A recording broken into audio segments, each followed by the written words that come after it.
Saya pernah baca sebuah hasil kajian, tapi tidak dilakukan ya.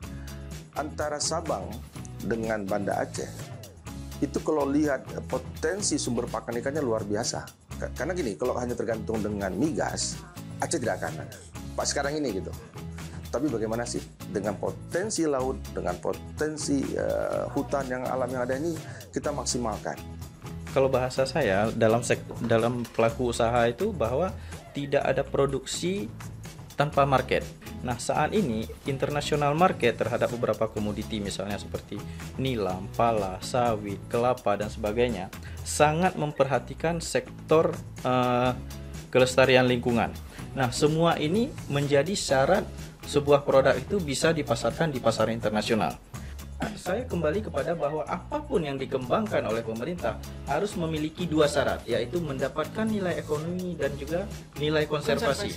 Lidis kelapa sawit ke India, cangkang kelapa sawit ke Medan, bungkil kelapa sawit ke Medan. Aceh tinggal apanya? Tinggal bencananya saja, konflik satwa, konflik dengan gajah, limbah dan sebagainya.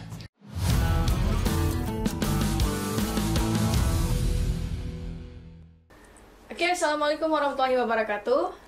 Kembali lagi kita di Polsai Perspektif. Kali ini kita sudah kedatangan dua orang narasumber yang sangat berkompeten di bidangnya masing-masing. Karena hari ini kita akan membahas tentang lingkungan dan sumber daya alam yang ada di Aceh, di mana kita melihat deforestasi sudah terjadi di mana-mana dan sangat tinggi angkanya, Bang. Hari ini kita sudah kedatangan ada Bang Ivan Krisna. Selamat datang, Bang. Selamat datang, terima kasih undangannya. Oke, yang juga merupakan konsen di bagian konservasi ya, Bang. Sudah puluhan tahun nih sepertinya. Oke, satu lagi ada narasumber kita, Bang Yasir. Ya, Assalamualaikum. Terima Sehat, kasih. Bang, ya? Alhamdulillah sehat. Oke. Nah, Bang Yasir ini juga konsen di bagian konservasi, Bang, dan juga belakangan sudah merambah di dunia usaha. Ya. Oke, siap. Nah, hari ini kita bakalan ngebahas tentang sumber daya alam yang ada di Aceh. Nah, kita kan sering mendengar ada yang namanya green economy dan juga blue economy, ya, Bang. Nah, Epa mau dari Bang Ivan dulu nih. Boleh. Mau melihat seperti apa sih tanggapan Abang atau pandangan Abang terhadap green dan blue economy ini? Ya, untuk green economy dan blue economy ya, kalau menurut saya seandainya Aceh sekarang sudah menerapkan atau punya rencana strategis ke arah sana ya, ini sangat strategis ya. Kenapa? Karena pada saat sekarang ini Aceh, kalau dulu kita kan punya sumber itu dari migas ya. Tapi saat sekarang ini kita punya terestrial. Itulah sumber-sumber dari green economy dan kelautan. Itu potensi yang kita punya. Oke, potensi yang sangat besar. Sangat besar ya. Dan mudah-mudahan ini akan dimaksimalkan ya. Tidak hanya soal perencanaan tapi juga di sisi anggarannya nanti ke depan, insya Allah. Nah, kenapa? Contoh misalnya, hari ini tutupan hutan kita itu ada sekitar 55%. Dan itu sangat terbaik mungkin untuk di Sumatera dibandingkan dengan daerah lain. Tutupan hutan tadi itu menyimpan potensi ekonomi yang luar biasa. Oke, kita ngomong soal green economy dulu ya. Misalnya, pertama, hasil hutan bukan kayu. Ya, di situ ada yang namanya jernang, kemudian ada yang namanya rotan, ya, kemudian ada juga tidak hanya kayu, tapi misalnya sumber pangan nabati ya, itu dari hewan misalnya, itu HBK semuanya yang bisa dimaksimalkan sebagai salah satu sumber green economy kita untuk di terestrial, untuk di daratan ya. Nah, kemudian selain itu ada jasa lingkungan. Kita punya sungai dengan sumber air yang melimpah, itu bisa menjadi sumber energi. Saya bayangkan kalau seandainya setiap daerah itu mau saja mengembangkan energi mandiri ya, dengan pikohidro atau mikrohidro seperti yang di tempat-tempat lain gitu ya. Artinya kita tidak ada kesulitan soal energi. Seharusnya seperti itu. Ya. Atau kemudian kita punya dengan hutan itu menyimpan karbon. Kalau kita lihat sekarang jasa karbon itu sudah bernilai ekonomi. Ya, pasaran global kan soal karbon mana-mana. Tinggal bagaimana sih pemerintah Aceh itu memaksimalkan peluang tadi gitu. Nah, itu dari sisi green economy. Nah, kalau blue bagaimana? Wah, ini luar biasa melimpahnya di Aceh. Kalau untuk blue, setahu saya gitu, bahkan pemerintah Aceh itu sudah perencanaan untuk konservasi perairannya. dan pulau-pulau terluar. Kenapa lakukan konservasi? Karena mereka sadar, kita sadar bahwa ada batas, karena ini sumber daya yang tidak terbarukan, beda dengan air ya. Karena dia memang harus setelah kita ambil, kemudian nanti akan habis. Itu yang dikhawatirkan. Satu sisi kebutuhan ikan sebagai ini, kemudian kebutuhan material lain yang ada di sumber laut itu sangat tinggi gitu, untuk memenuhi kebutuhan kita lah. Nah, dengan skema blue carbon, blue ekonomi, pemerintah artinya sudah menyiapkan sebuah rencana keberlanjutan. Terumbu karang yang rusak itu sebagai sumber pakan, tempat tinggalnya satwa itu harus diperbaiki. Itu memang tugas penting ya. Iya. Kemudian bagaimana mangrove, jadi sepanjang pesisir pantai itu juga sebagai tempat tinggalnya spesies ikan ya, terutama mungkin ada beberapa spesies kunci kalau kami bilang istilah dalam bahasa biodiversity ya, yang bisa terlindungi. Jadi tidak hanya dimanfaatkan tapi juga ada upaya untuk perlindungan ya. Nah juga kalau kita melihat Aceh itu hebat. Kenapa? Karena Aceh pun sudah punya kearifan tradisional. Kita punya panglima laut yang secara tidak sadar praktik-praktik yang mendorong, yang selaras dengan green atau blue ekonomi sudah bisa, blue ekonomi itu sudah berjalan. Misalnya saya bilang, nelayan itu nggak semua ikan diambil gitu. Mereka akan pilih mana yang beri manfaat, ya kan? Mana yang tidak gitu. Kemudian ada misalnya waktu-waktu tertentu itu mereka tidak akan ke laut. Artinya itu memberikan ruang dan waktu untuk pemijahan. Jadi itu tinggal diperkuat sebenarnya oleh pemerintah gitu, untuk mendorong itu tadi ya.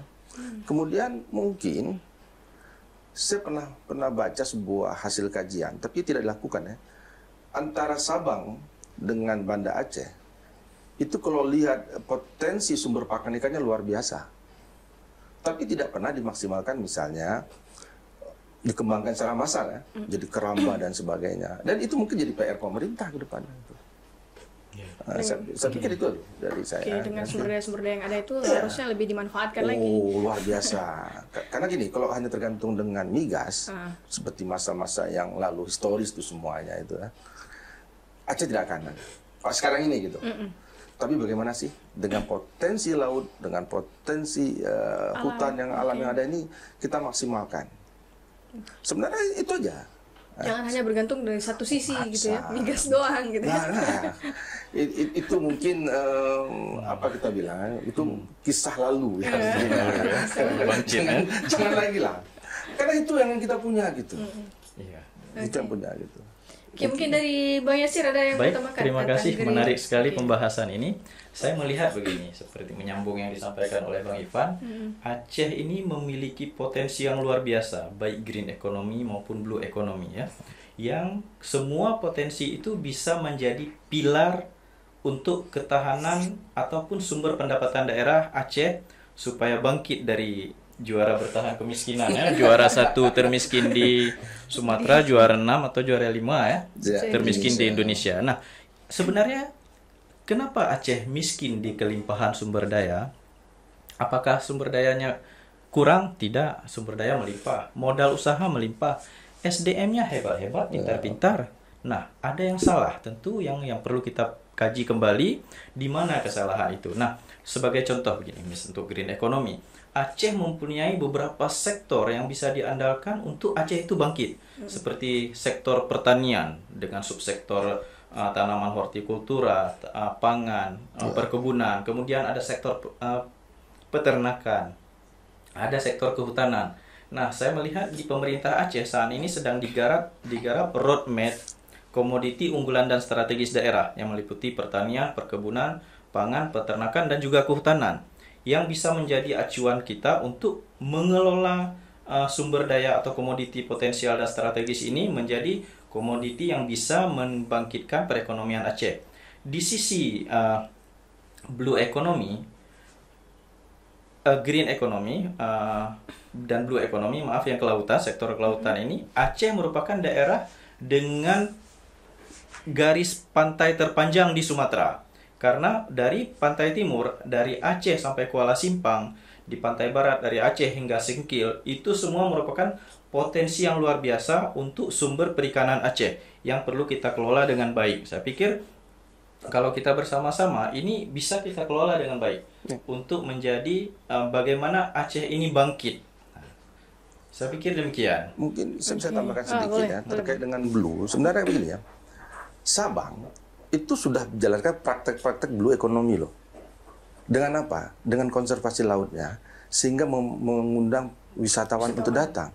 Setahu saya itu, kalau saya tidak salah ya, untuk tujuan wisata bahari itu kita kedua, setelah pertama di Raja Ampat ya. Kalau saya nggak salah.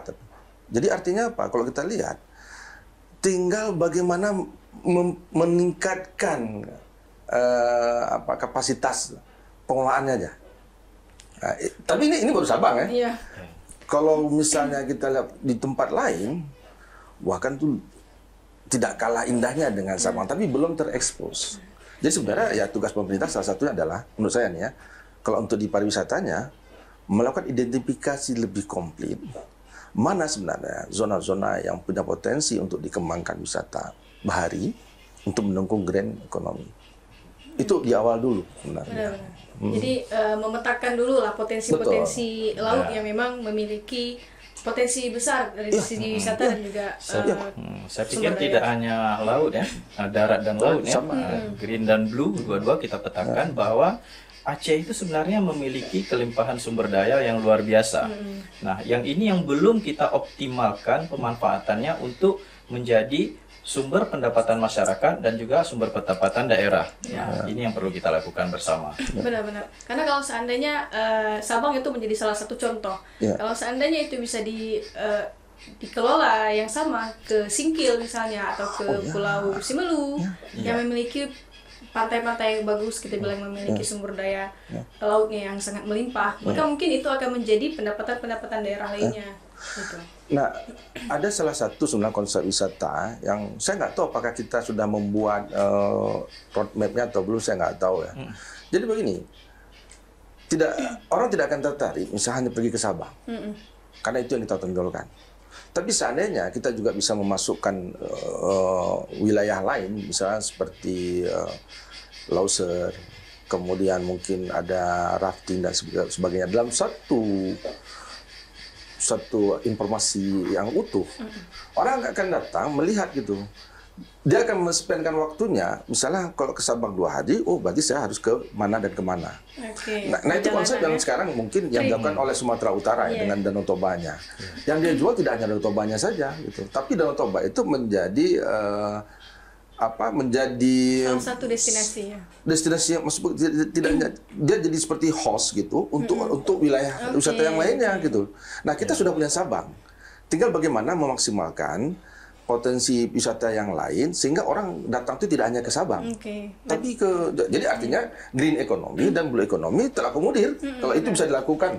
Gitu. Contoh misalnya wisatawan datang ke Sabang, terus di Sabang dia bisa melihat bahwa ada wisata lain yang bisa dia datangi. Contoh ke Lauser dan ke lokasi-lokasi lain. Nah, sebenarnya Aceh tidak hanya kaya akan green economy atau blue economy dengan potensinya yang beraneka ragam, tetapi juga Aceh memiliki potensi ekowisata dan jasa lingkungan yang luar biasa yang bisa menjadi sumber pendapatan masyarakat dan daerah.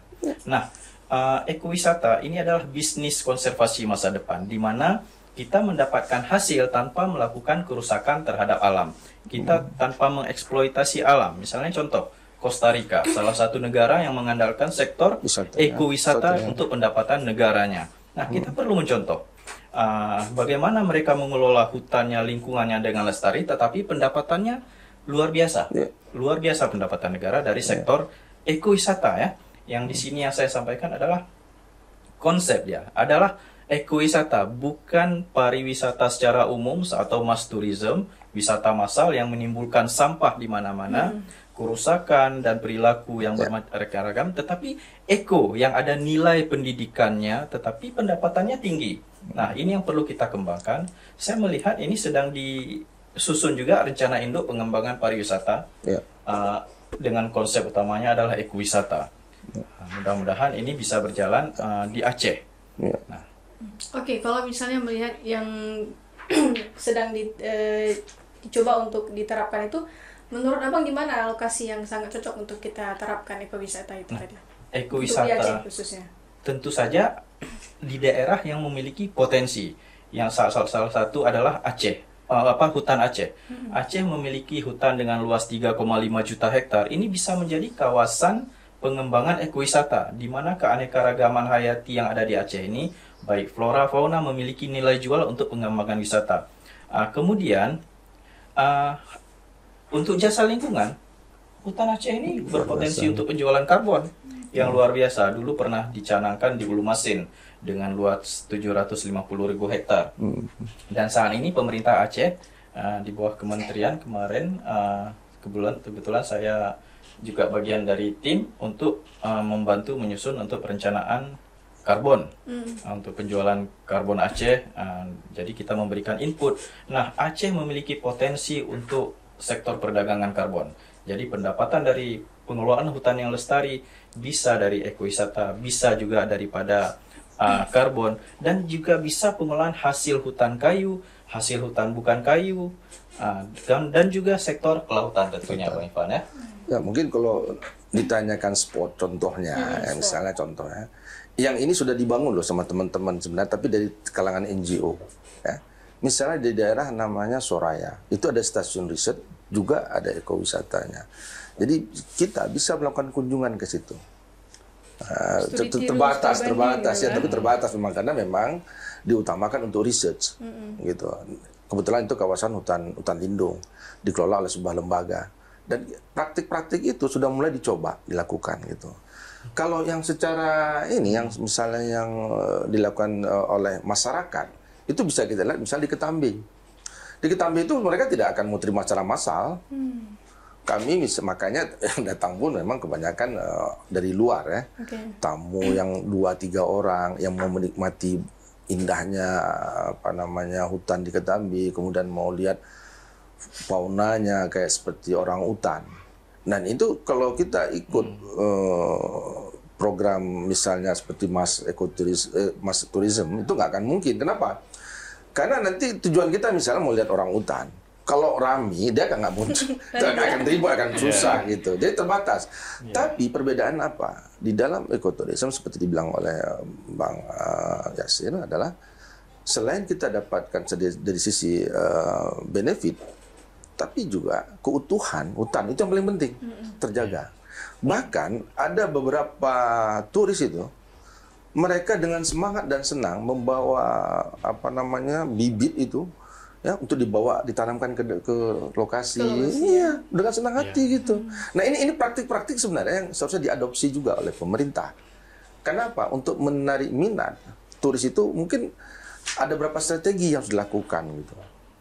Jadi tidak hanya strateginya kita punya hotel yang indah, enggak. Di dalam konsep ekoturism back to nature-nya tuh yang ditonjolkan. Iya, tapi itu nilainya lebih mahal loh sebenarnya. Itulah yang dicari kebanyakan orang. Ya, itu menarik gitu. Dan ya kita berharap pemerintah Aceh ya.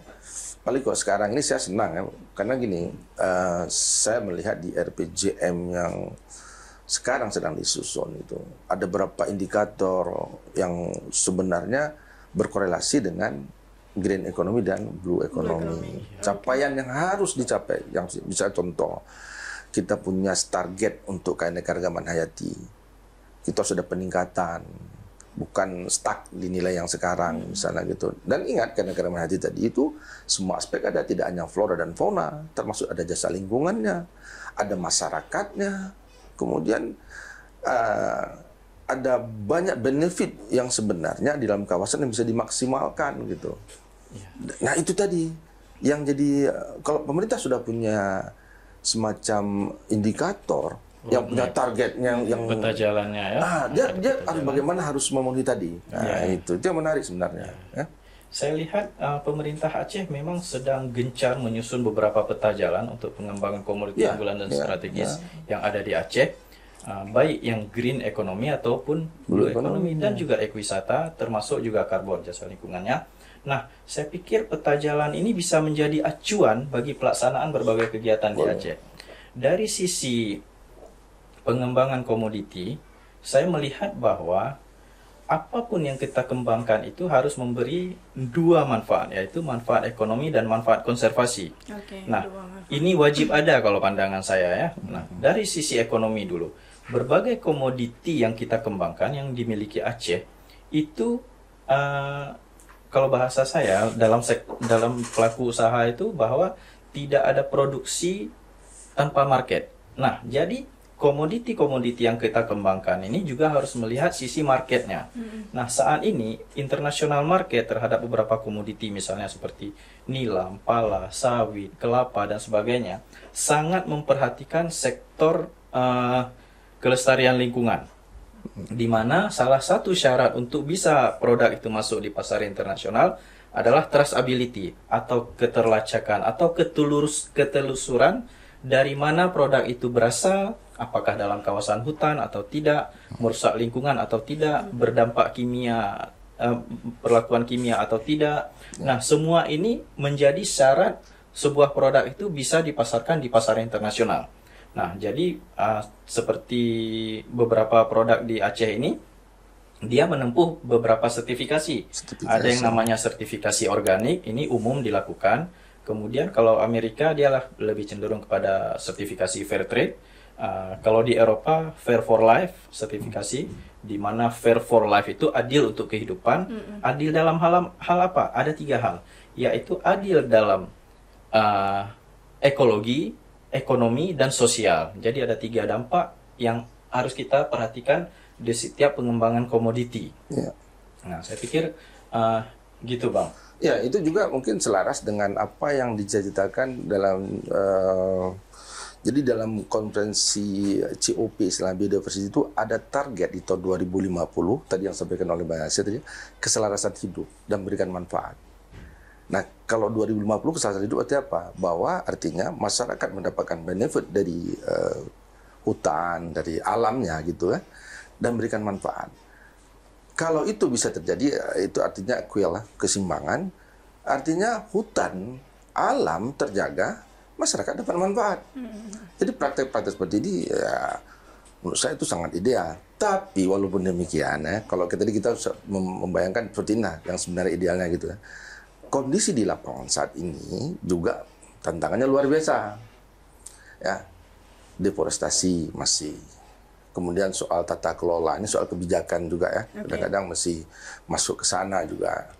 Kemudian kalau kita lihat kesiapan di masyarakat juga, hari ini ya seperti misalnya sawit ya, contohnya ini kan booming nih, semua orang kepingin jadi petani sawit tiba-tiba misalnya, bukan haram enggak, tapi kembali jika praktek-praktek pertanian itu dengan tujuan akhirnya adalah keseimbangan, artinya juga mendukung lingkungan, fine, silakan saja.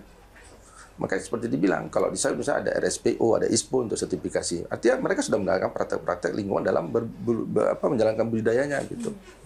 Tapi kalau melihat untuk petani sawit misalnya, kalau di daerah-daerah itu pasti mereka nggak memperhatikan seperti yang bilang SPO dan sebagainya tadi. Mereka pasti ketika memiliki ladang, ketika memiliki hutan beberapa hektar, pasti akan langsung dibabat dan ditanami sawit-sawit karena mereka berpikir 3 tahun, 6 tahun itu sudah menghasilkan ekonomi gitu kan. Itu gimana tuh menurut Mas Aku? Boleh saya boleh. Tapi gini, di pemerintah tuh kalau untuk mungkin ISPO dan RSPO untuk sawit itu kan untuk perusahaan. Tapi kalau untuk masyarakat itu ada nama surat tanda daftar budidaya STDB. Itu artinya apa? Ada semacam jaminan kalau kamu sudah punya STDB, itu praktik-praktik lingkungan yang untuk bersawit walaupun dilakukan oleh masyarakat itu sudah memenuhi standar. Dan ada jaminan misalnya mereka mau meminjam uang ke bank. Bank akan menanyakan itu dulu. Jadi bukan hanya sekedar surat itu untuk apa gitu. Apakah praktik yang dilakukan oleh petani tadi sudah memenuhi paling kurang konservasi. Nah, Di kita ini di dalam dunia konservasi itu ada namanya high conservation value.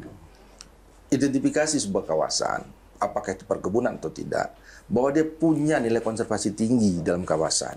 Kalau dia punya, maka praktik-praktik apa yang harus dilakukan, dan itu wajib dilakukan. Nah, itu sudah dilakukan di beberapa tempat ya, contoh gitu.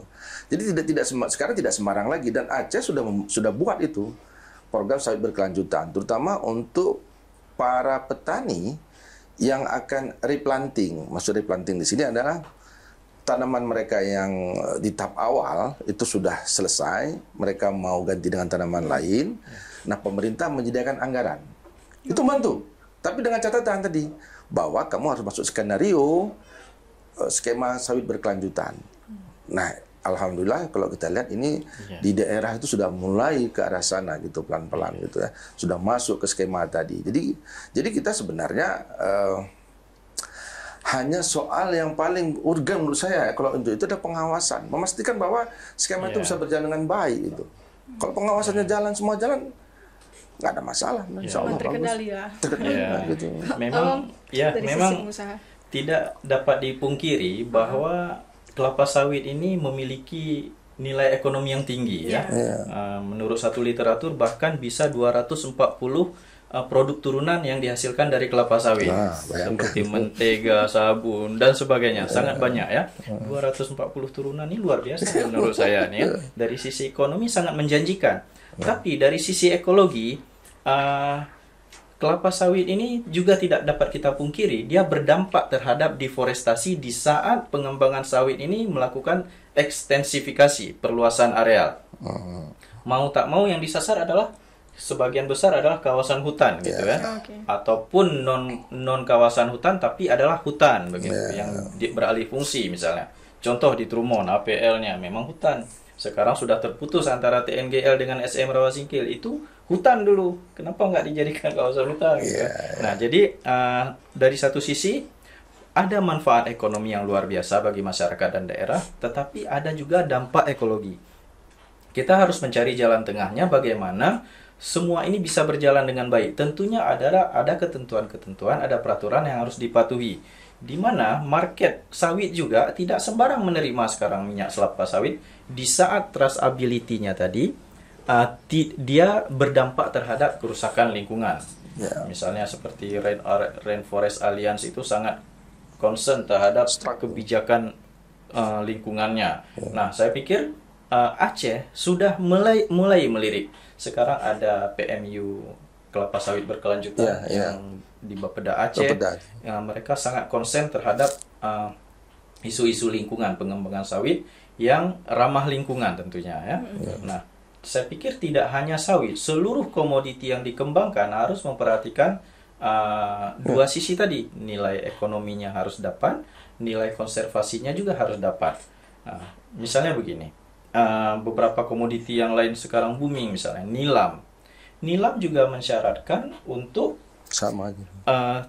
traceability itu tidak berdampak terhadap kerusakan lingkungan, deforestasi, kimia, kemudian tidak menimbulkan fair trade, kesenjangan harga yang terlalu tinggi yang menzalimi petani dan sebagainya. Jadi ini menjadi tolok ukur bagaimana pemerintah bisa menyusun perencanaan yang sesuai dengan ketentuan yang diinginkan oleh market internasional. Saya pikir demikian. Wah, menarik nih. Oke, jadi kalau melihat sejauh ini berarti apa yang akan dikerjakan pemerintah sudah peduli dan aware terhadap konservasi dan green dan juga blue ekonomi tadi, Bang. Kalau di sisi perencanaan benar. Kalau di sisi perencanaan menurut saya ini sudah on track. Sudah sangat on track gitu ya. Dan kembali saya katakan itu diimplementasinya kita harapkan. Ini ada persoalan tentang tata kelola, tentang SDM yang tersedia ya. Kemudian tentang yang paling urgen itu soal anggaran. Berapa berani pemerintah gitu mengalokasikan anggaran untuk di sektor yang mendukung blue dan green tadi ekonomi. Kalau memang mau ayo. Kalau misalnya seperti sekarang ini mohon maaf kita bilang kan. Misalnya di tingkat tapak, KPH saja, itu sebagai ujung tombak sebenarnya untuk yang tadi yang kita bicarakan ya. Mereka anggaran sangat terbatas loh. Jadi untuk berbuat seperti yang kita bayangkan itu susah. Iya. Gitu. Walaupun sudah direncanakan. Nah, jadi gini, artinya begini, selama ini kalau kita melihat mungkin porsi pembangunan itu kan lebih ke soal fisik, kemudian ke kesejahteraan sosial, fine, nggak ada masalah kan gitu. Tapi kemudian mari kita hitung ulang. Kalau saya tidak salah, saya pernah coba semacam kajian gitu ya, untuk pengelolaan kawasan hutan di Aceh ini sebenarnya berapa sih? Itu versinya bisa sampai 400 miliar sebenarnya per tahun. Tapi kalau kita betul kita buat, benefit yang kita dapatkan bisa 3 kali lipat loh. Jadi sama seperti orang mancing, udah nggak kecil ya, ikannya kecil lah. Kalau saya lihat sejauh ini pemerintah Aceh sudah sangat on the track ya, peduli terhadap masalah lingkungan, kehutanan, sehingga pengembangan berbagai komoditi ini yang tertuang di dalam roadmap itu sudah sangat memperhatikan sektor kelestarian lingkungan. Namun kembali bahwa semua roadmap yang sudah disusun atau yang sedang disusun ini saya pikir akan kurang bermakna kalau tidak didukung oleh regulasi-regulasi yang mendukung pelaksanaan roadmap ini. Ataupun roadmap ini tidak tertuang di dalam kanun ataupun RP, rencana pengelolaan Aceh ataupun di daerah. Karena tanpa adanya dukungan RP tersebut dan regulasi, maka tidak bisa dianggarkan. Nah, jadi kembali bahwa penganggaran itu penting, namun dasar penganggaran itu tentunya ada ketentuan yang harus diikuti. Saya pikir insya Allah pemerintah Aceh saya melihat sudah melakukan ini, dan penyusunannya berbagai roadmap ini juga melibatkan para pihak terkait, baik pelaku usaha, akademisi, media, semua pihak, termasuk masyarakat. Saya pikir seluruh komponen itu sudah diakomodir ya kepentingannya untuk tertuang di dalam perencanaan yang baik. Mudah-mudahanlah Aceh ke depan ini bisa lebih baik. Oke, itu harapan-harapan kita semua. Iya, mudah-mudahan. Oke Bang, teringat saya terkait dengan kelapa sawit tadi. Jadi Presiden kita juga pernah bilang bahwa kelapa sawit itu juga nggak masalah untuk ditanam gitu kan, dan juga penghasil dianggap bahwa sawit juga salah satu penghasil oksigen. Nah itu menurut abang seperti apa tuh? Apalagi kita melihat kan sekarang kelapa sawit itu sudah merambah juga ke sekitar hutan konservasi Loser. Itu. Iya, semua tanaman yang hijau itu tetap menghasilkan karbon, itu nggak salah kan. Persoalannya kan kembali, ini kan peluang pasar internasional kan luar biasa kan gitu. Mungkin Presiden melihat peluang itu ada. Kan kalau kembali ke skema bahwa bagaimana pengembangan budidaya sawit tapi mengikuti aspek-aspek yang sejalan dengan konservasi, di mana salahnya? Kan itu persoalannya. Saya pernah lihat, ini pengalaman saya pribadi ya, di daerah Jambi itu ada sebuah perusahaan, dia mengembangkan sawit tapi dia juga mengorbankan lahannya untuk konservasi harimau Sumatera. Coba di mana ada yang seperti tadi? Nah, praktek-praktek itu seharusnya juga dibawa gitu ke ke pusat atau mungkin jadi contoh-contoh yang bisa dilakukan gitu. Di dalam skema sawit berkelanjutan Aceh, aspek lingkungan, saya katakan tadi, HCV, nilai konservasi tinggi. Jadi kalau misalnya di situ ada satwa yang terlindungi di sekitar tadi itu, harus dijaga. Tanpa harus mengorbankan sawitnya. Kan itu balance, seimbang kan begitu. Dan memang kalau kita lihat kebijakan juga ada yang sedikit rancu ya. Misalnya contoh, sekarang sawit yang keterlanjuran itu kan diputihkan ya. Tapi kemudian kan ada syarat. Berapa luas yang kau gunakan, kau harus menggantikan dengan daerah lainnya dan tanami dengan tanaman yang program reboisasi lah, kita katakan kurang seperti itu. Jadi ada kewajiban juga perusahaan itu, nggak serta-merta. Sebenarnya kalau lihat sekarang hutan di Indonesia itu sekitar 95,5 juta hektar loh yang sekarang ada. Laju deforestasi kita tahun 2024 kemarin cuma 175, sangat bergantung cuma pula ya. 175.000 hektar tahun 2024. Dibandingkan dengan tahun 90 yang luar biasa. Itu masa-masa sangat tinggi deforestasi di Indonesia. Artinya sekarang sudah mulai berkurang. Sudah mulai ini. Hanya saja mungkin kawasan-kawasan yang kritis, ya, yang peninggalan dari masa-masa lalu, itu bagaimana sekarang secepatnya direhabilitasi atau direstorasi. Itu yang jadi PR kan semuanya. Di sini ada BPDAS misalnya yang punya program seperti tadi. Ayo lihat berdasarkan berdasarkan level yang mereka punya, ini kritis bagaimana, kami tanam dengan apa gitu. Kalau itu dilakukan dengan yang sebenarnya, fine, nggak ada masalah. Itu aja gitu.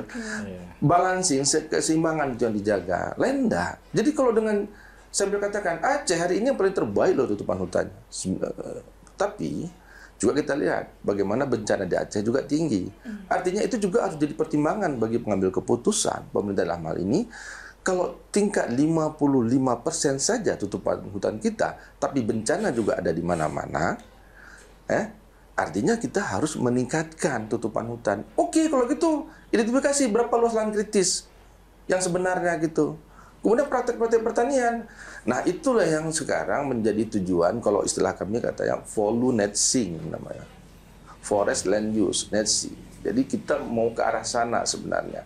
Bagaimana akhirnya Indonesia itu, atau Aceh mungkin, punya program rehabilitasi, restorasi, dan sebagainya. Kita tidak memberikan emisi, tapi kita menyerap karbon. Nah, ini yang sekarang salah satu praktek-praktek yang seharusnya dilakukan. Kita sudah ada perencanaan ke sana. Jadi menurut saya, RPJM sudah punya, volunetzing dokumen sudah punya. Itu kan semua ke arah sana, ke arah tadi. Yang mendukung juga green economy dan blue economy gitu. Berarti sekarang tinggal pengawasannya aja. Nah, implementasi dan pengawasan. Apakah praktek tadi bisa dilakukan dengan baik dan benar begitu? Oke. Ada tambahan mungkin dari Bang Baik, menurut saya menarik sekali nih kalau berbicara tentang sawit ya. Karena di sini ada pro kontra. Yang pro siapa? Pemerintah, pengusaha tentu pro terhadap program sawit. Tapi para CSO atau LSM sebagian besar itu kontra terhadap sawit. Di mana kenapa pro, kenapa kontra? Tentu pro itu karena ada nilai ekonomi yang tinggi dengan berbagai produk turunannya. Ini tentu tidak dapat dipungkiri, sawit memiliki peluang pengembangan ekonomi yang luar biasa. Tapi di sisi kelestarian lingkungan, sawit juga ancaman terhadap deforestasi, ancaman terhadap human wildlife conflict, terjadinya berbagai konflik, harimau, orangutan, gajah terutama, semua gara-gara sawit. Nah, jadi perlu dicari jalan tengahnya. Kemudian, sekarang saya kembali kepada bahwa apapun yang dikembangkan oleh pemerintah harus memiliki dua syarat, yaitu mendapatkan nilai ekonomi dan juga nilai konservasi. Nah, sawit pun demikian, komoditi lain pun demikian. Sekarang coba kita bicara nilai ekonomi sawit. Saya melihat saat ini per hari antara 200 sampai 250 truk CPO, tangki CPO yang jalan ke Medan. Atau dengan perkiraan bahwa per bulan 150.000 atau 200.000 ton minyak CPO Aceh ke Medan. Nah, Aceh tinggal apanya? Lidi kelapa sawit ke India, cangkang kelapa sawit ke Medan, bungkil kelapa sawit ke Medan. Aceh tinggal apanya? Tinggal bencananya saja, konflik satwa, konflik dengan gajah, limbah dan sebagainya. Sangat sedikit nilai tambah sawit itu yang tinggal di Aceh. Oleh karena itu, maka pengembangan sawit di Aceh ini harus berbasis kepada pengembangan produk turunan. Sebagai contoh, Aceh harus membangun pabrik minyak goreng. Tidak boleh semuanya ke Medan, Surabaya, dan sebagainya ya. Aceh harus hijrah kepada daerah industri menurut saya. Industri apa? Industri yang daya dukungnya ada di Aceh. Contoh, industri pertanian, perkebunan, perikanan, peternakan, dan kehutanan. Misalnya kita bicara sawit, harus ada industri hilirisasinya, yaitu industri minyak goreng. Paling tiga, minyak goreng mentega lah yang tiap hari dibuat martabak. Itu kira-kira martabaknya jangan beli dari luar. Jadi market Aceh disuplai oleh Aceh. Kemudian berbagai komoditi lainnya harus didukung, misalnya tomat, cabai. Jadi saya selalu di dalam berbagai forum, saya menyuarakan Aceh harus bangkit kepada sektor industri untuk lepas daripada kemiskinan. Dengan konsep one commodity, one industry. Satu komoditi harus ada satu industri hilirnya, yaitu misalnya tomat. Di saat banjir barang, petani nggak buang ke sungai. Saya melihat di Gayo Luas itu dibuang ke sungai. Kenapa? Harga murah. Anjlok, mereka kecewa. Nah, dengan adanya industri hilir, pemerintah menjamin harga minimum produk tersebut. Tomat tadi bisa dijadikan saus, cabai bisa dijadikan saus. Di saat banjir barang, mereka tidak terzalimi. Ini sudah terjadi pembiaran selama puluhan tahun. Nah, solusinya adalah harus industri. Demikian juga dengan sawit ya. Jadi, sawit harus ada industri hilirnya yang bisa menjadi sumber pendapatan masyarakat dan daerah. Saya pikir demikian. Ya, artinya itu kan semuanya sekuritas investment ya, sekuritas. Jadi kalau ada sekuritas, ada jaminan investment, investor akan siap untuk itu kan gitu. Iya, benar. Saya pikir itu. Karena tadi ya pemanfaatan sumber daya yang Iya, sangat besar. iya. Mungkin sedikit lagi tentang sawit. Sawit ini bukan tanaman asli Indonesia, Ya. apalagi Aceh. Dibawa oleh Belanda pada abad 18 dari Afrika. Kalau nggak salah Madagaskar, kalau nggak salah. Nah, Aceh, Indonesia dulu tidak kenal kelapa sawit. Daerah pesisir di Indonesia, minyaknya itu adalah kelapa. Jadi mereka tidak mengenal kelapa sawit, tapi daerah pesisir ada kelapa. Daerah pegunungan adalah pangi. Pangium edule renway, itu tanaman penghasil Kluk-kluk kalau bahasa Jawanya itu.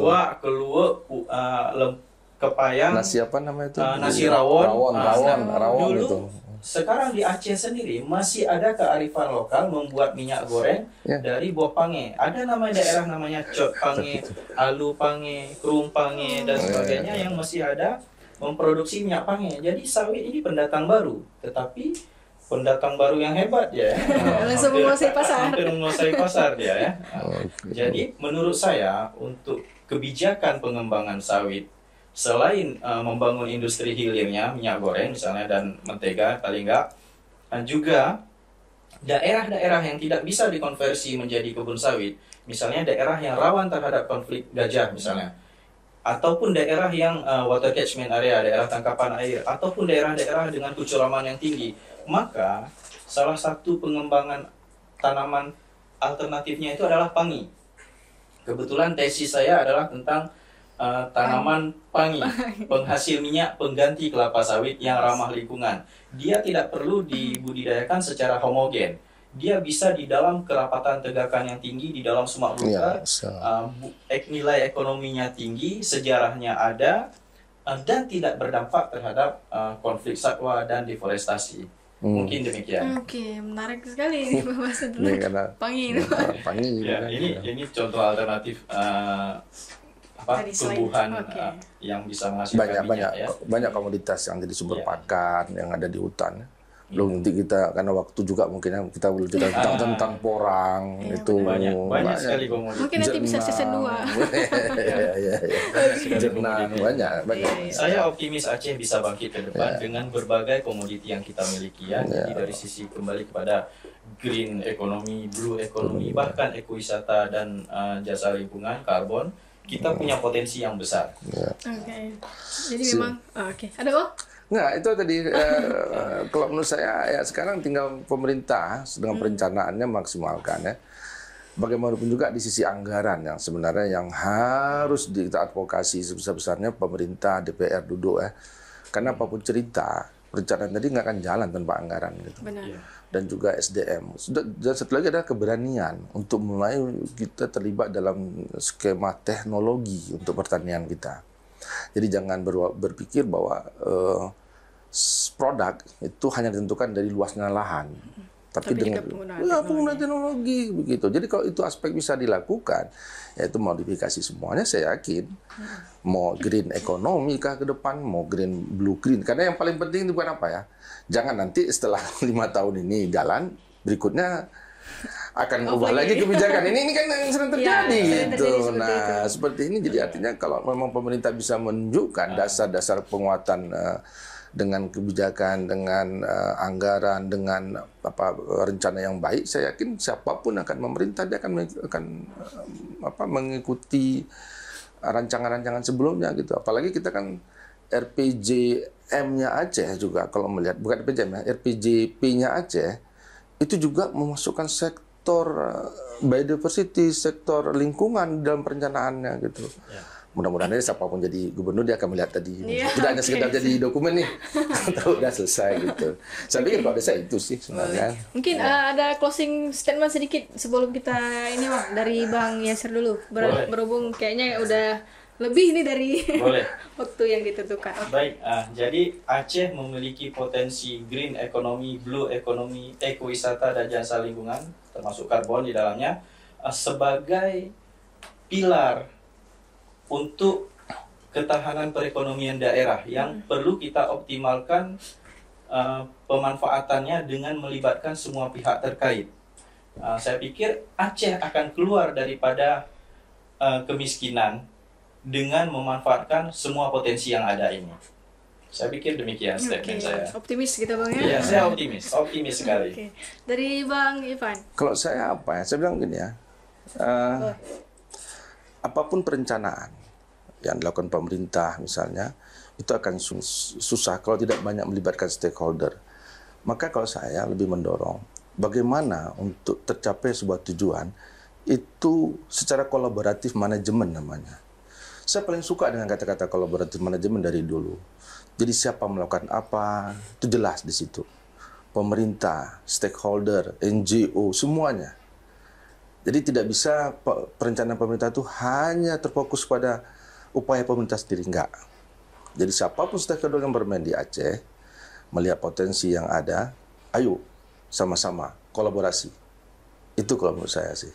Oke, berarti itu dia pembahasan kita hari ini bahwa pemerintah sebenarnya memang udah aware dan juga merencanakan tentang green economy dan juga blue economy. Hanya saja bagaimana nanti implementasi dan juga pengawasannya, dan kita optimis bahwa ini akan bisa dilaksanakan dengan baik dengan kolaborasi manajemen tadi. Dengan melibatkan semua pihak terkait. Siapa pihak terkait itu? Pemerintah, masyarakat, swasta, universitas, dan juga media. Media memegang peranan penting di dalam penyebaran berbagai semuanya itu informasi, tentunya yang membangun ya. Intinya kita memiliki peran masing-masing dan juga saling membangun lah. Tentu. Mungkin itu. Terima kasih Bang Baik, Yasir. terima kasih. Terima kasih. Assalamualkum. Mungkin nanti kalau misalnya kawan-kawan masih mau season 2 bisa kita undang lagi. Terima kasih. Assalamualaikum warahmatullahi wabarakatuh. Waalaikumsalam warahmatullahi wabarakatuh.